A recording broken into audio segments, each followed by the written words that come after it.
Floodwaters from Hurricane Matthew are moving downstream in the U.S. state of North Carolina, drowning towns and farms. And it's not just the water levels that are dangerous, but also what they're carrying, toxins and bacteria from animal waste. Rob Reynolds reports from Kinston in North Carolina. Seen from above, the flooded farm fields of North Carolina.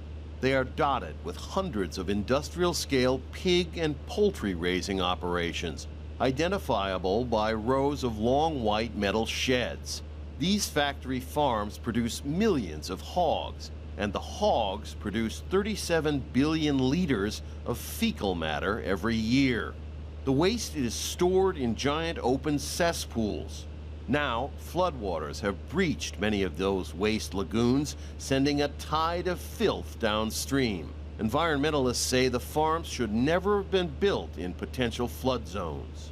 Hurricane Matthew was a natural disaster, but what we're seeing now is a man-made catastrophe, the result of highly industrialized factory-scale farming and livestock production. We've been advising people not to expose themselves to the waters because of all the bacteria that propagates in these hog lagoons that's now in our waterways. And not to mention all the stormwater runoff, the heavy metals. We've seen gas stations and fuel storage facilities underwater. You know, right now we've got a toxic soup that is flowing through our waterways. Besides posing a danger to humans, the polluted water will likely kill aquatic life, endanger fisheries, and create dead zones in North Carolina's shallow bays and estuaries. Governor Pat McCrory says the floods have killed more than 24 people in the state and made thousands homeless. It's the poorest of the poor, many people who cannot afford this type of disaster to hit their family.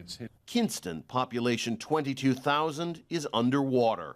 The only traffic on its main street is National Guard trucks bringing relief and rescuing stranded residents. In most of Kinston's submerged neighborhoods, residents had little time to flee.